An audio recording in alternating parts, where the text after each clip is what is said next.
Pronto, vamos lá, segundo ano. Vamos lá, gente. Boa tarde para quem é do vespertino, está assistindo essa aula à tarde. E boa noite para quem é do noturno e está assistindo essa aula no seu turno, né, de noite.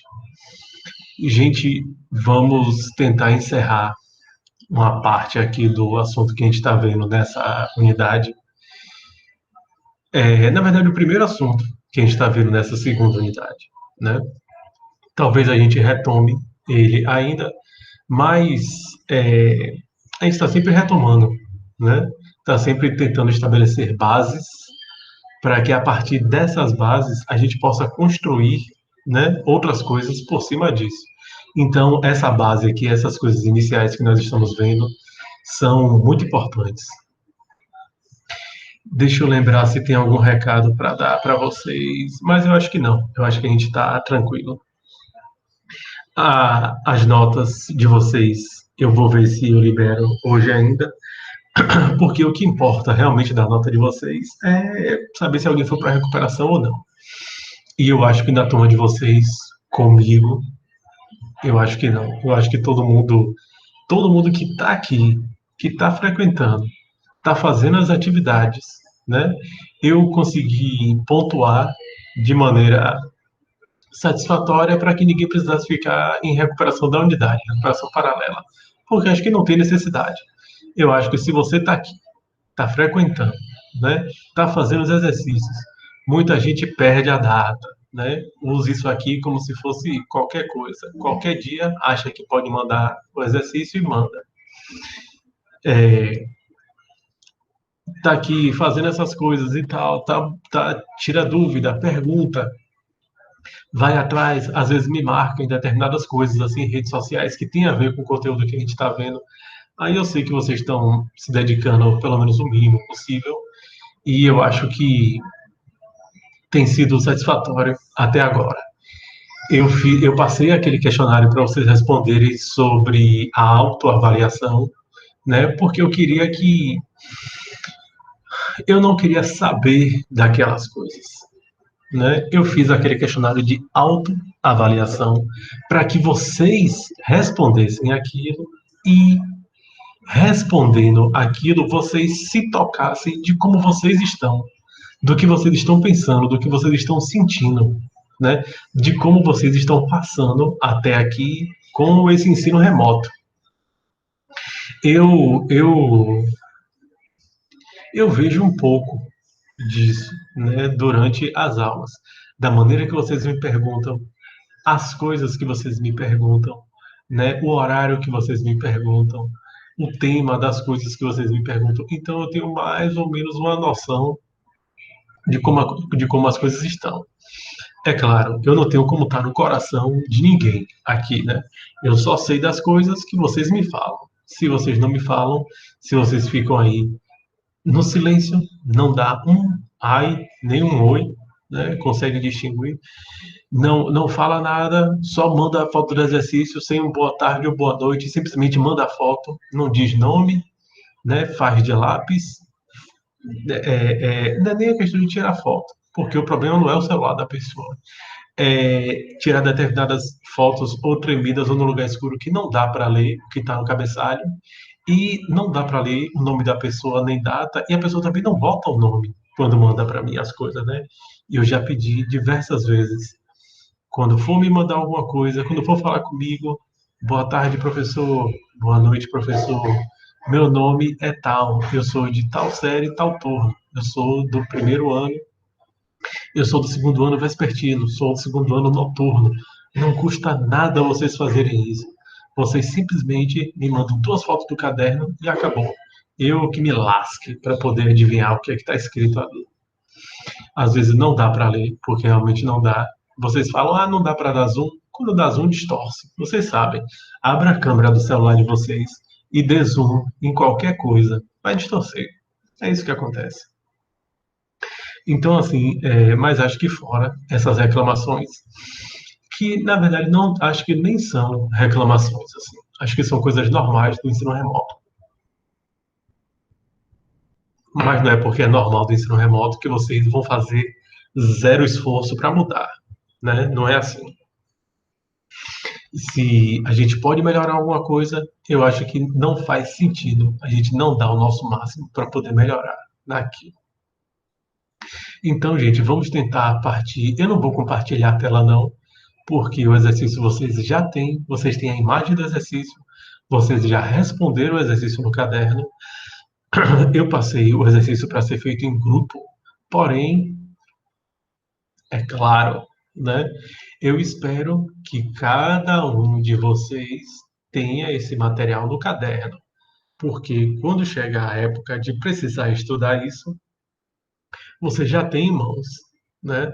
Você tem o link do vídeo guardado, você tem as imagens do livro guardadas. Vocês também não podem depositar tudo nas costas de uma pessoa ou outra da equipe, né? Vocês têm que ter o seu também, não é verdade? Então, eu não vou reler as questões, mas o que a gente teve para poder fazer na passada foi bem simples. Na aula do dia 11/4, na aula do dia 4, eu passei alguns vídeos, né, da aula sobre os pais fundadores das ciências sociais, né, que depois de um tempo, né, veio se dividir, as ciências sociais se dividiu em três áreas: a sociologia, a antropologia e a ciência política. Porém, no começo, tudo era estudado como ciências sociais, tudo era entendido como sociologia e tal. Vocês viram lá pelo vídeo. Eu coloquei os vídeos, eu coloquei o texto, que é o texto do livro didático de vocês, né? Para que vocês tivessem também o material para ler, caso não conseguissem assistir os vídeos. O conteúdo é bastante semelhante, né? O do livro é bom vocês terem, porque vocês estão sem material didático. Então é bom ter o livro para poder ler, as páginas do livro, né, para poder ler. E é importante também vocês assistirem os vídeos, porque eu tentei pegar três pessoas diferentes falando do mesmo tema, de maneiras diferentes, porque vocês assistem um, não entendi nada. Assiste o segundo, não entendi nada. Vocês têm uma mania terrível de falar isso, porque não existe. Vocês sabem que não existe isso. Você passar 10, 20 minutos assistindo uma coisa e dizer que não entendeu nada. É claro que uma coisa ou outra você não entendeu. Você pode, né, não ter se dedicado o suficiente. Você pode não ter anotado, como eu sempre peço para vocês fazerem. Durkheim nasceu, Emily Durkheim nasceu em tal e tal ano. Pausa o vídeo. O autor Emily Durkheim nasceu em tal e tal ano. E foi responsável por um livro muito importante, As Regras do Método. Pausa o vídeo. O livro mais importante de Durkheim foi As Regras do Método. Eu peço para vocês fazerem as anotações de vocês. Então, chega no final, vocês me dizem, não entendi nada. Primeiro, né, ou é uma mentira, ou segundo, ou vocês tiveram esforço zero enquanto eu estava assistindo o vídeo ou lendo o texto. E é por isso que eu insisto que vocês anotem. Não precisa me mandar foto do que vocês anotaram. O que vocês anotaram é de vocês. Então não faz sentido me mandar, né, provando que anotou. Que a prova de que anotou é para vocês mesmos. Quem vai se beneficiar ou se prejudicar com isso não é outra pessoa, senão você. Então é por isso que eu insisto para que vocês façam. Vocês não precisam provar que fazem, mas é importante que vocês façam. Então, o que é que o exercício buscou tirar de vocês? Assim, eram elementos que tinham no vídeo e tinham no texto, né? O que me deixou chateado, por um lado, é que uma boa parte de vocês, né, uma parte assim expressiva de vocês, foi na internet buscar, o que não faz sentido, né? Eu passei 3 vídeos sobre o mesmo tema e passei 3 páginas do livro sobre cada um sobre um autor. Então, caso vocês tivessem assistido, caso vocês tivessem feito as anotações de vocês, caso vocês tivessem deixado para ter lido o texto, né, no final dos vídeos, para fazer um fechamento do que foi dito, para consolidar o aprendizado, eu tenho certeza que apenas consultando o caderno de anotação de vocês, vocês conseguiriam fazer o exercício de uma maneira muito tranquila. Entretanto, vocês preferiram ir para a internet e botar lá método de análise da sociedade por Durkheim. Aí sai um resultado, vocês iam e copiavam. Inclusive, muita gente copiou do mesmo lugar. Então, para quê? Não faz sentido. Internet não é para isso. Eu acho que talvez uma parte de vocês tenham entendido apenas uma parte, né, de para que serve a internet. Como é que a gente pode usar a internet para aprender? Usar a internet para aprender é diferente de usar a internet para copiar. É diferente de usar a internet apenas para buscar resposta. Porque tira a internet da sua mão, por exemplo, quando a gente voltar para a sala de aula, tira a internet da sua mão e aí você vai fazer como? Se você está nesse sistema de dependência de copiar resposta da internet, do. Então, para que, gente? Para que perder tempo assistindo 3 vídeos e lendo se vocês vão pesquisar na internet? Isso é desonestidade, não é comigo, porque para mim eu não estou na vida de vocês.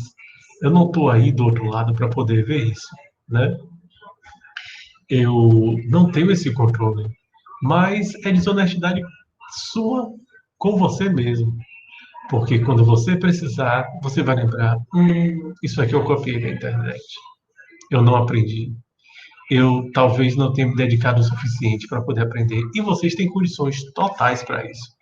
Vocês são inteligentes, né? Vocês são pessoas que têm capacidade de fazer as coisas de uma maneira muito tranquila. Não precisava disso. Por isso que eu insisto, né, de que presta atenção no conteúdo que a gente passa para a aula. Ah, não deu para assistir hoje. Assiste durante a semana em algum horário. Façam suas anotações, né? Vocês têm capacidade total de aprender as coisas. A gente só não consegue aprender quando a gente acha que sabe tudo, quando a gente acha que pode pesquisar qualquer coisa na internet e copiar, quando a gente não se mobiliza, né, não se sensibiliza para aprender, porque só quer se livrar logo daquilo, só quer se livrar da atividade, se livrar da escola, se livrar do exercício, se livrar do professor. Aprender, gente, é olhar no espelho e reconhecer: ó, isso aqui eu não sei, isso aqui eu não domino, isso aqui eu estou com dificuldade. Aprender é isso, é a partir desse reconhecimento, é você buscar, né, chegar nesse patamar aqui de entendi, eu compreendi esse assunto, eu realmente entendi o que é que está sendo dito aqui. Você quer que eu explique? Eu explico, porque eu realmente entendi, né? Eu reconheci que eu não sei, né? Reconheci que eu preciso aprender e cá estou eu, né? Fazendo passo a passo para aprender realmente. Então, né? Esse foi o problema que eu vi no exercício de vocês. Esse problema da cópia direto da internet. Isso é um problema, repetindo, para vocês, porque isso vai ser cobrado uma hora lá na frente. Não é por mim, não é pelo professor de matemática, não é pelo professor de língua portuguesa, não é por nenhum de nós. É a vida que vai cobrar, né? É o que vai ser exigido de vocês lá na frente, é que vai cobrar isso de vocês. Então, por mais que a tentação seja grande de copiar, vá pelo caminho mais difícil, que é aprender. Aprender é difícil, aprender a reconhecer que a gente é pequeno, que nosso conhecimento é limitado. Porém, essa sensação, esse sentimento, essa necessidade de expandir a nossa compreensão é que nos torna maior, é que torna importante estar aqui aprendendo. Tá claro? Então vamos lá. Da imagem que eu coloquei Emily, o nome dele é Emily Durkheim. mas a gente chama de Durkheim. E o nome dele é Emily, mas é um cara, não é uma mulher. Emily é um cara. É a primeira coluna em amarelo. Aí tem o segundo autor, Karl Marx, que está meio laranja, meio mostarda, assim. E o terceiro autor, Max Weber, que está mais alaranjado, mais para o marrom. A primeira coisa que eu quero que vocês entendam é isso. Eles três não vieram. Teve Durkheim morreu, aí depois veio Marx, morreu, depois veio Weber, morreu. Não. Em determinado período, eles viveram épocas, em determinada época, eles estavam vivos ao mesmo tempo, né? Então, eles estão ali tentando buscar, né, uma compreensão da sociedade. Agora, veja vocês, qual é o gatilho, o que foi que os três vídeos e o texto mostrou para vocês? Que o que foi que aconteceu de tão brutal, assim, de tão espetacular, de tão fenomenal, que fez com que pessoas tentassem entender o que é que estava acontecendo, que transformações estavam acontecendo naquele período. Vocês viram lá que foi a Revolução Industrial, né? E o que foi a Revolução Industrial?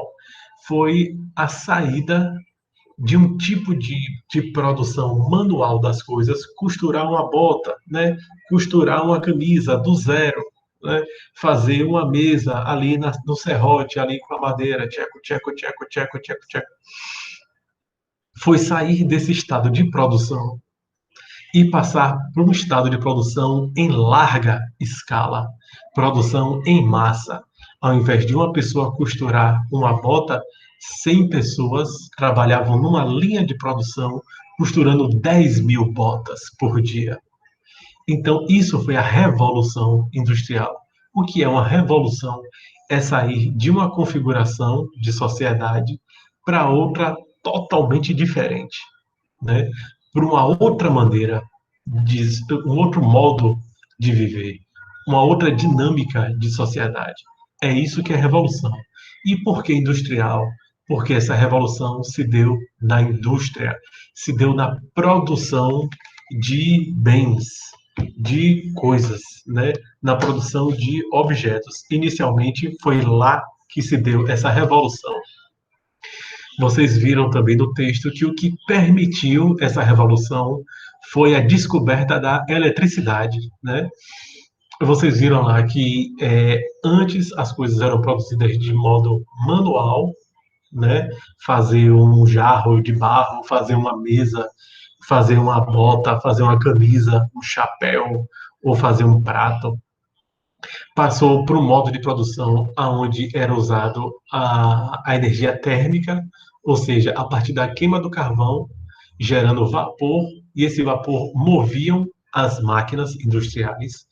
E depois veio a descoberta da eletricidade, o que possibilitou a construções de máquinas mais potentes, que tinham capacidade de fazer mais trabalho, de realizar mais trabalho, né?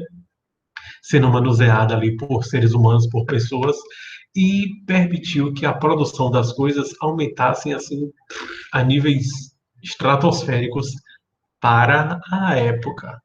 Vocês viram que todos os vídeos e os textos que eu coloquei para vocês estão falando do final do século XVIII, começo do século XIX. Então, é desse período que a gente está falando. Tire sua cabeça de hoje, né? De iPhone, de Free Fire, de Neymar Júnior, de MC Kevin. Tire sua cabeça e coloque lá no final do século XVIII, começo do século XIX. Coloque sua cabeça aqui, nesse lugar. Tire de hoje. Sua cabeça não pode estar hoje. Para você entender isso daqui, você tem que pensar em você lá, naquela época. Pensar nesses autores lá naquela época. Então, por que que a Revolução Industrial foi uma coisa tão chocante assim? Ah, só aumentar a produção foi chocante?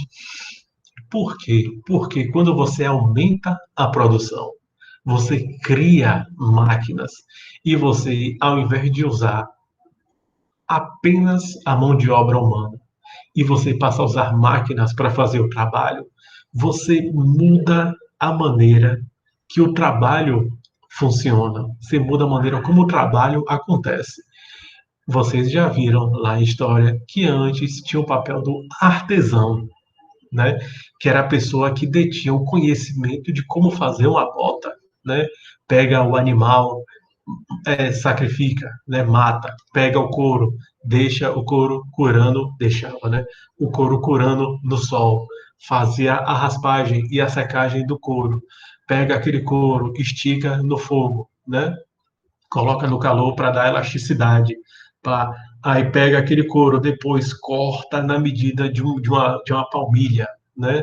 De um sapato. Pega outra parte do couro de uma outra cor e costura em cima da parte da palmilha, para aí sim fazer a bota. Pega a lã, né, do carneiro e estica na água, depois coloca para secar. Daquela lã faz o traçado para fazer o cadarço do sapato. Então, o artesão é essa pessoa que domina esse processo de fabricação, né? Eu estou dando exemplo de uma bota, mas pode ser de qualquer coisa que era produzida naquela época. Olha o que eu acabei de falar. Tire a cabeça de hoje e coloque no final do século XVIII, começo do século XIX. Artesão era essa pessoa que dominava esse processo. Quando surge a indústria, aonde pessoas, né, são divididas para fazer, cada um fazer uma parte da bota, e ao invés de uma pessoa só deter o conhecimento, né, existem centenas de pessoas trabalhando num galpão enorme, no calor, no barulho, produzindo 10.000 pares por dia. Você muda totalmente a importância que esse artesão tem na sociedade. Antes só ele fazia ferradura para cavalo. Agora você vai na indústria que produz 70.000 ferraduras por dia. Que importância um cara desse tem? Para que eu vou pagar esse cara para poder fazer? Vou pagar, sei lá, R$ 50 para ele fazer uma ferradura. Se ali na indústria eu compro por R$ 50, eu compro as quatro do meu animal. Então, a Revolução Industrial muda a relação de trabalho, né, na sociedade.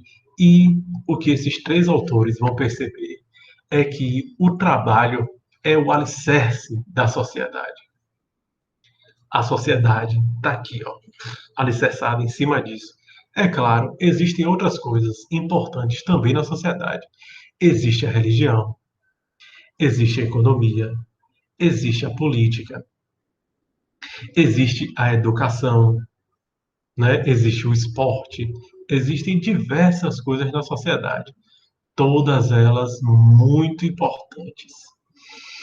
Porém, e aí eu volto a falar, tire sua cabeça de hoje, né? Tecnologia, redes sociais, tire sua cabeça, coloque lá no final do século XVIII, começo do século XIX. O que esses autores entenderam é que naquele período a coisa que tinha uma maior importância e que realmente transformou a sociedade foi o trabalho, né?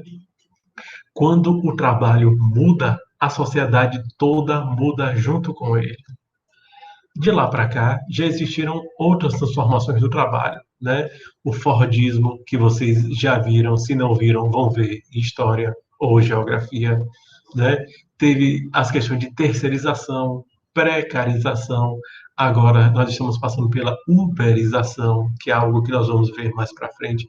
Então, o trabalho muda o perfil do trabalho e mudando o trabalho muda também a sociedade. Sociedade nenhuma permaneceu a mesma quando o perfil do trabalho mudou. Aí esses três autores, né, tomando em maior parte as questões da Revolução Industrial e como o trabalho mudou aquela sociedade, né, elaboraram suas teorias, elaboraram suas interpretações da sociedade. E esse exercício foi para mapear isso, foi para que vocês entendessem isso dos vídeos, né? Como foi que Durkheim tentou analisar essa mudança, né? Durkheim tentou pensar assim: ó, a sociedade está mudando. Isso, Emile Durkheim, o primeiro da coluna amarela. Ele pensou assim: a sociedade está mudando, né?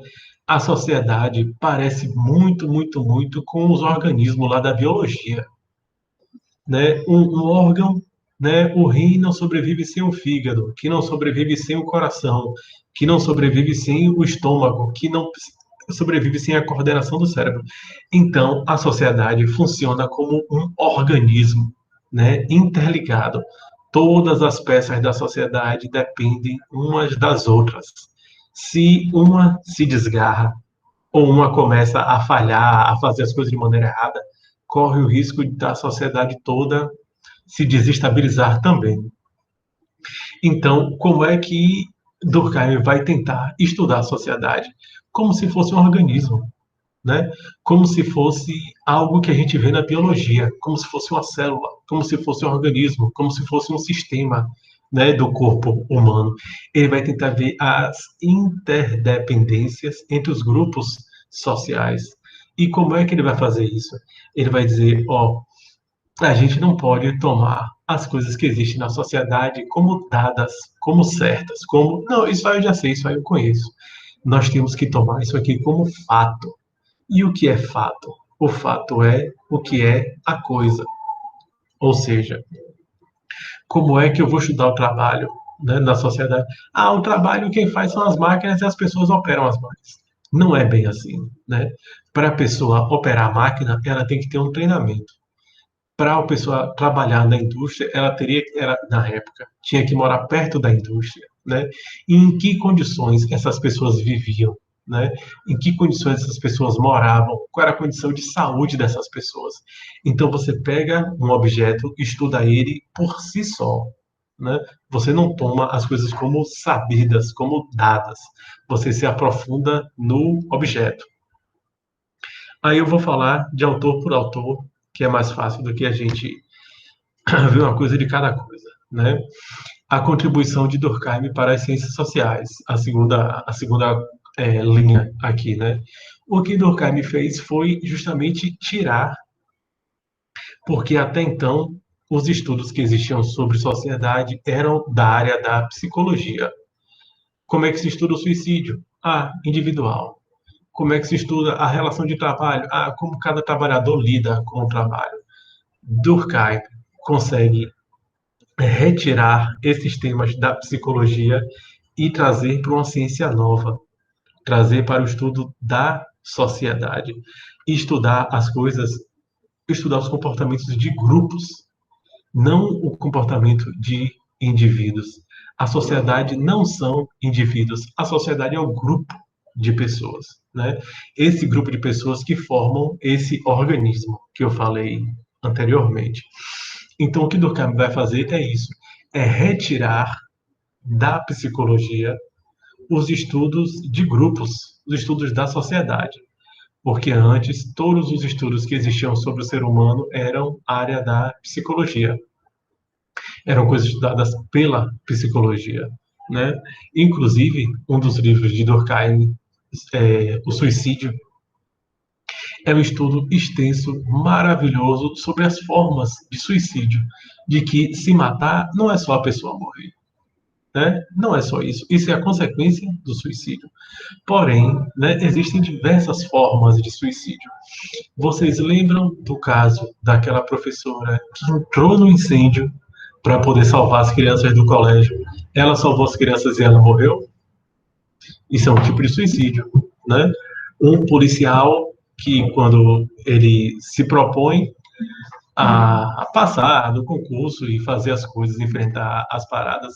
E se tiver um tiroteio, tiver que sair na porrada e dar tiro, tomar tiro, ele tem que ir lá e fazer. Isso também é um tipo de suicídio para salvar outras pessoas, para poder, né, evitar que algo pior aconteça. Então, o que Durkheim consegue fazer é pegar esses temas que até então eram da psicologia e estudar enquanto comportamentos da sociedade. E isso foi uma coisa muito é, assim importante porque foi novo. Ninguém tinha pensado nisso, ninguém tinha proposto isso. E Durkheim, através do, sim, através puxando um pouco da primeira questão, através de um método, né, estabelecendo um método de pesquisa, é que começa a investigar isso a partir do estudo da sociedade. Como Durkheim influenciou Durkheim não, né? Que Durkheim é só uma pessoa. Ele não tem como influenciar. O que influencia é o que ele fala, né? É o que ele escreveu. O que influenciou foi o raciocínio que ele teve, foram as ideias, né? Os argumentos que ele construiu. Isso sim influenciou. E como eu já falei, né? A influência do caminho da sociedade, basicamente, é a criação de uma nova ciência, né? É a criação de uma área do conhecimento que busca entender a sociedade e não só indivíduos. A visão de religião de Durkheim, aí já é um outro tema de um outro livro dele também, As Formas Elementares da Vida Religiosa, de que, pô, é outro livro ótimo de Durkheim. Durkheim, quando tentou, porque assim, né? Veja você, o cara tá criando uma ciência, tá criando uma área de, de conhecimento. Ele está saindo do zero. Hoje a gente reclama de ler as coisas dele, a gente reclama de fazer um exercício desse, a gente reclama de ir na internet copiar as respostas. Mas o cara criou do nada, do zero, ele criou essas coisas. Então ele estava criando uma interpretação para as religiões que eu digo para vocês, até hoje vocês não encontram em livro nenhum uma definição do que é religião. Mas seguindo, o que ele tentou fazer, ele pensou assim, ó, rapaz, como é que eu vou estudar religião? Porra, aí você me quebra porque é difícil. O que é que eu vou fazer? Eu vou pegar o cristianismo? Eu vou pegar os anglicanos, os protestantes, os pentecostais? O que é que eu vou fazer? Eu tenho que começar pelo mais simples. Qual a religião mais simples que tem? Eu acho que é dos indígenas, né? O pessoal que é bem simples, o pessoal que não supostamente não é desenvolvido. Então eu vou lá, eu vou passar um tempo com esse pessoal, vou estudar a religião deles, que é a mais simples, que a partir do estudo dessa religião simples eu consigo tirar elementos comuns a todas as outras religiões. Então eu estudo da mais simples para a mais complexa. Isso foi a ideia dele quando ele começou, né? Quando ele estava indo pesquisar sobre religião. Beleza. Aí ele foi pesquisar em algumas sociedades indígenas que eram adeptas do totemismo, que, né, são religiões baseadas em totem, que nada mais é do que uma escultura de madeira de um ou de diversos animais, né? As sociedades indígenas que ele foi estudar cultuavam animais, porque os antepassados, né, vinham em forma de animais. Então, para essas sociedades, essas eram as divindades, né?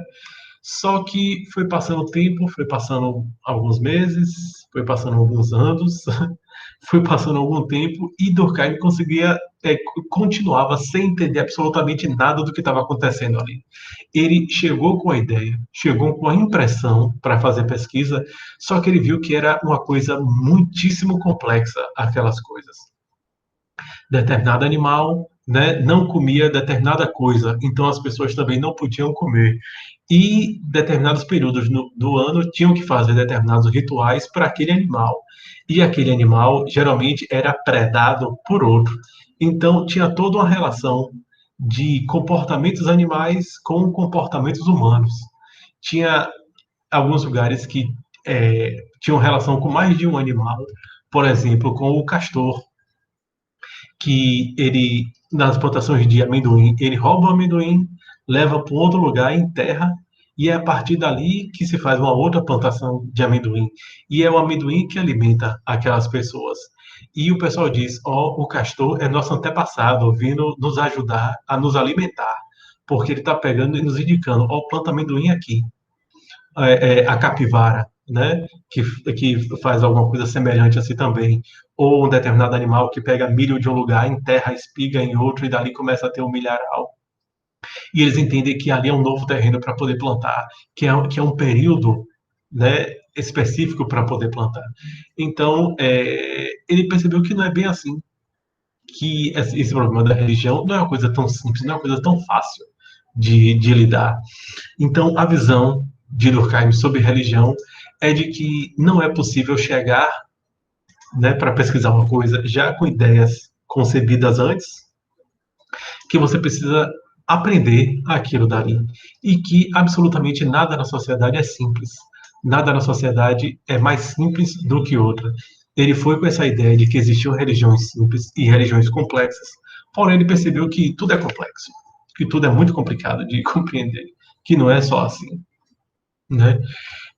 E a visão do trabalho, a última pergunta sobre Durkheim, foi uma coisa que eu já comentei também, que a visão do trabalho tinha a ver com dois conceitos que a gente não vai entrar aqui. Nós entraríamos se estivéssemos em sala. Porém, sentar em sala, aqui é bem complicado para a gente poder fazer isso, que são conceitos de sociedade orgânica e sociedade mecânica, né? São tipos de solidariedade. Ele vai chamar de solidariedade mecânica e solidariedade orgânica, que ele vai entender que antes da Revolução Industrial existia um tipo de solidariedade no trabalho, né, na sociedade. E depois da Revolução Industrial vai existir um outro tipo de cooperação entre as pessoas, um outro tipo de solidariedade. E funciona mais ou menos como eu já tinha falado das ligações, né, do organismo, das engrenagens. Se alguém já teve curiosidade, um dia já viu um relógio aberto ou um equipamento eletrônico aberto e tal, viu que, né, tem várias pecinhas ali dentro e que para uma funcionar, a outra precisa funcionar também. Uma depende da outra. E para Durkheim, a questão do trabalho e dessa solidariedade era muito parecido com isso. As pessoas, né, são ferramentas, são parte de uma grande engrenagem, de uma grande coisa. Se uma pessoa desvia ou não desempenha o papel dela direito, pode colocar tudo a perder, colocar tudo em risco. Aí, continuando com Marx, né, o método de análise da sociedade. O método de análise da sociedade de Marx é um método dialético, começando, né?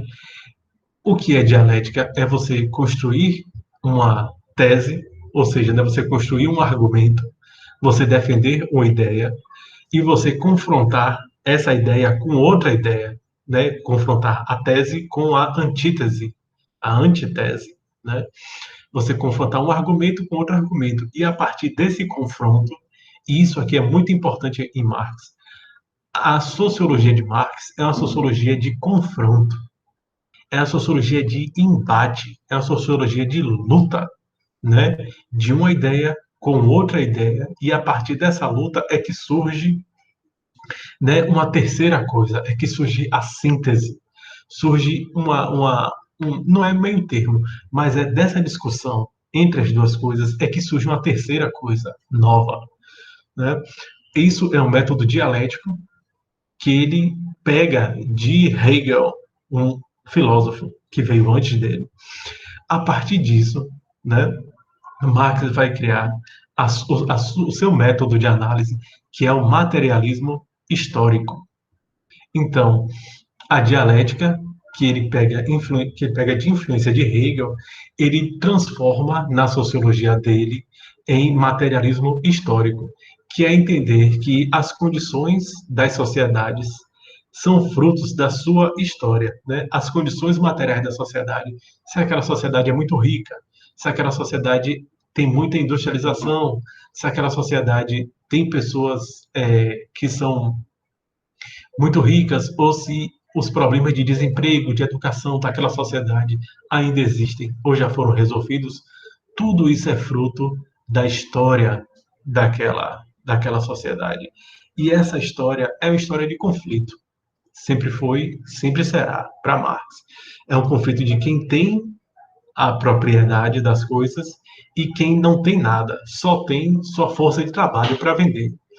Algumas pessoas, né, têm o maquinário, têm a indústria na mão, e as outras pessoas não têm nada, só têm a sua força de trabalho para trabalhar, para vender. Né? Esse é o conflito que existe para Marx. Esse é o método de análise da sociedade. É entender que existe um conflito de quem tem com quem não tem, né? E como é que equaliza isso, como é que choca essas duas coisas para desse choque produzir uma terceira coisa que seja boa para todos, né? Então veja, isso aqui que é importante. A sociologia de Marx é a sociologia do conflito. E claro, no conflito você precisa escolher o seu lado. Você precisa entender de qual lado você está. Acho que por enquanto é isso. Não dá para falar muito mais do que isso aqui agora. A contribuição de Marx para as ciências sociais. Você veja que, como eu falei no começo, tanto Durkheim, quanto Marx, quanto Weber, estão criando um raciocínio. Estão tirando do zero uma coisa que não existia antes. Eles estão criando um argumento, criando um raciocínio para as coisas. E a contribuição de Marx para as ciências sociais foi trazer essa dimensão da economia e essa dimensão da política para a realidade da sociedade. Porque, vou explicar, o que é que existia até então? O que existia antes da Revolução Industrial era a ideia de que, né, são os filósofos que pensam a sociedade. Os filósofos são pessoas que pensam, são pessoas que estão criando argumentos, criando saída para as coisas. O que é que ele quer dizer com isso? Que é a partir do mundo das ideias é que as pessoas elaboram saída para os problemas práticos do mundo, né? Eles elaboram solução para os problemas práticos do mundo a partir do mundo das ideias. Aí o que é que Marx fala? Isso precisa acabar, porque não é mais possível ficar esperando esses homens que pensam, né, trazerem, trazerem soluções para os problemas que nós passamos. Nós precisamos mudar a realidade para aí sim mudar a forma que se pensa a realidade. Então veja, a filosofia tinha séculos até o final do século XVIII, quando eu falei que é aonde a gente deve estar com a cabeça aqui agora, final do século XVIII. A sociologia já tinha, a filosofia tinha mais de 1.000, 2.000, 3.000 anos, né? Então, chega um cara e inverte essa lógica. Porra, tenha paciência, meu irmão. O cara tirou do zero isso daí. Então, é a proposta, a contribuição, né, de Marx para as para as ciências sociais e um pouco também para a sociedade, é entender de que não adianta elaborar muito as coisas ou esperar que as ideias mudem a realidade. Nós precisamos lutar para mudar a realidade e, a partir dessa mudança material, né, é que a gente muda a maneira de pensar e não ao contrário. Ou seja, ao invés de sair do mundo das ideias para o mundo da prática, o que ele está propondo e aí a contribuição dele para as ciências sociais, ele dá um caráter prático às ciências sociais, à sociologia. Ele mostrar para a sociedade de que as mudanças não acontecem do mundo das ideias para o mundo material, e sim ao contrário, lutando para mudar a realidade, é que a mentalidade da gente, né, a forma que a gente enxerga as coisas muda. E essa é a contribuição dele para as ciências sociais e também para a sociedade. A visão de Marx sobre a religião, uma boa parte de vocês copiou a frase que vocês acharem da internet de que a religião é o ópio do povo. Porém, né, como eu reclamei com vocês no começo, isso é um trecho, isso é uma linha de um parágrafo de um livro com mais de 800 páginas, porra. Não tem como vocês acharem que isso é a resposta. No outro ano, eu estava reclamando porque teve uma questão que eu perguntei determinada coisa numa atividade de interpretação de texto e a resposta da maioria para a questão foi sim. Sim não é resposta para nada. E eu tenho certeza que não é a primeira vez que vocês ouvem isso, que sim não é resposta, não é resposta. Elabore, né? Esse é o problema de copiar da internet. Não existe elaboração para nada. Pega uma frase, coloca lá e acabou.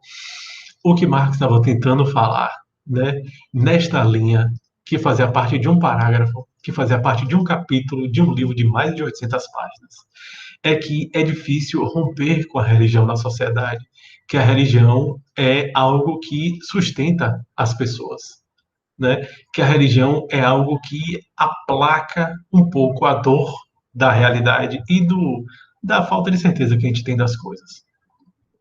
Então, é isso que é a religião.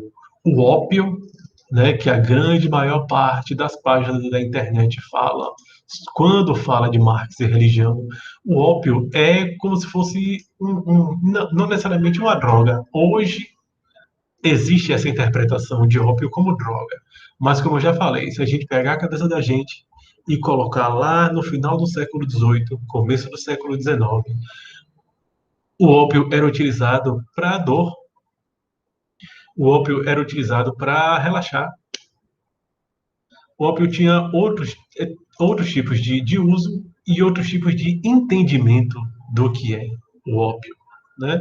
É algo que a gente usa para diminuir o peso da dor, do vazio. Isso que é o sentido do ópio que Marx fala.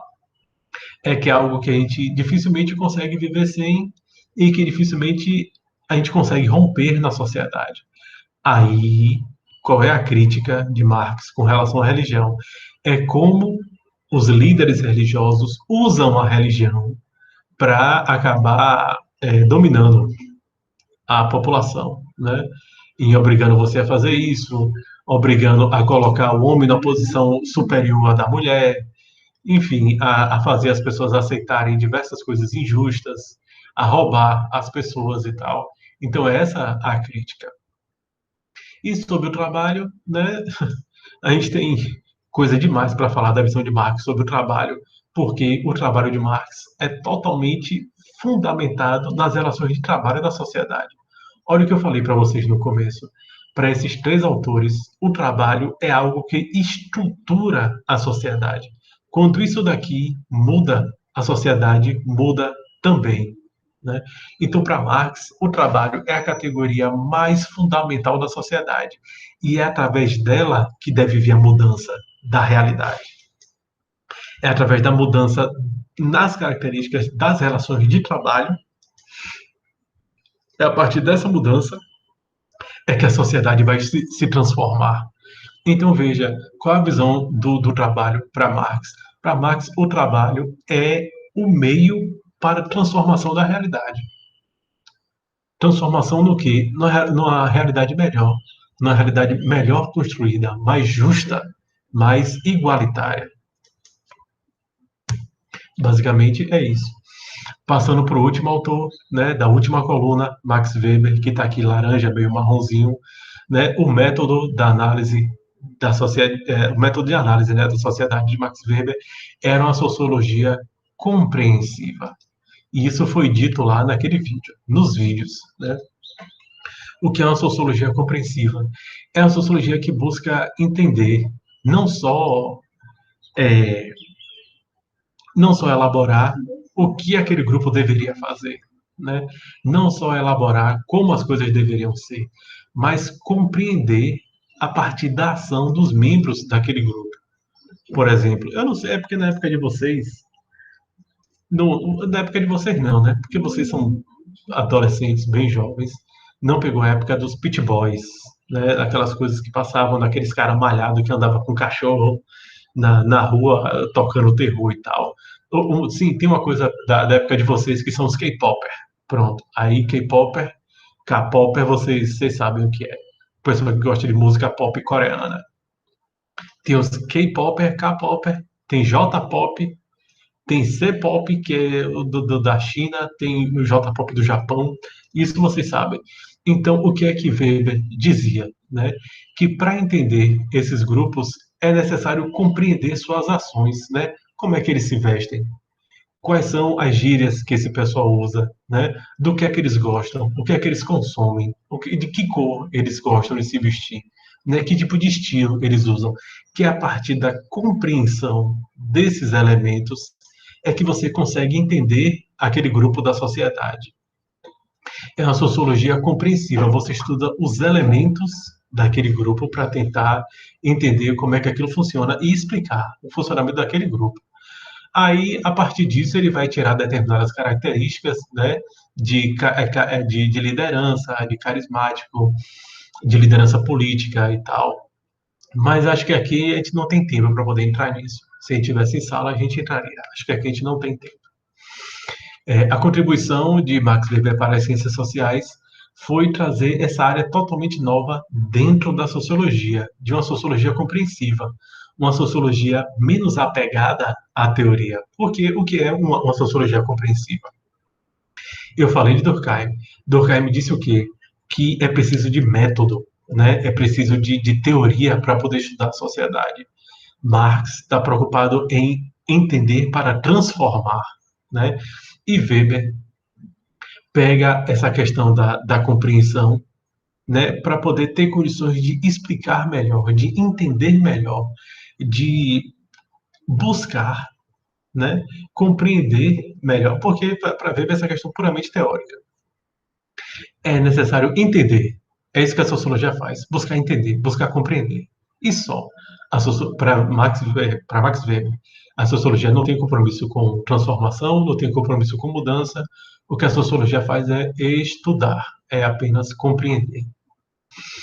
Aí a influência na sociedade também pode ser ligada com a questão da visão sobre religião, porque um dos principais estudos de Weber sobre as relações entre capitalismo e cristianismo, né, que foram de maiores, que foi de maior contribuição para a sociologia e para a sociedade entender a importância que a religião teve no desenvolvimento do capitalismo, a importância que a religião teve para o desenvolvimento econômico, entender a importância dos princípios cristãos, né, os princípios do cristianismo, entender a importância disso para o capitalismo ser o que é hoje. Essa foi a contribuição. É, a questão da religião também, Weber vai pegar essa, essa coisa da sociologia compreensiva para buscar não entender o que é a religião, mas buscar entender as manifestações religiosas, né? Estudar a religião para compreender a religião, não necessariamente para criar uma teoria sobre a religião, mas estudar cada elemento. Por que, que o evangélico usa saia longa? Por que, que os homens têm que usar manga longa? Por que, que o evangélico que não anda com a Bíblia na mão no dia de domingo é olhado torto? Por que que, se na sua igreja o pessoal gosta muito de, né, enquanto o pastor está falando, aleluias, glórias, amém e tal, não sei o quê. Se tem alguém que fica muito calado, por que que ele é mal visto? Então, o que Weber tenta trazer é que é necessário entender, compreender esses elementos da religião, né, para poder entender o que é religião. É estudando ela, estudando seus elementos para compreender. E a visão do trabalho, né, a visão do que é trabalho para Weber, tem muito a ver com isso. Nesse livro, né,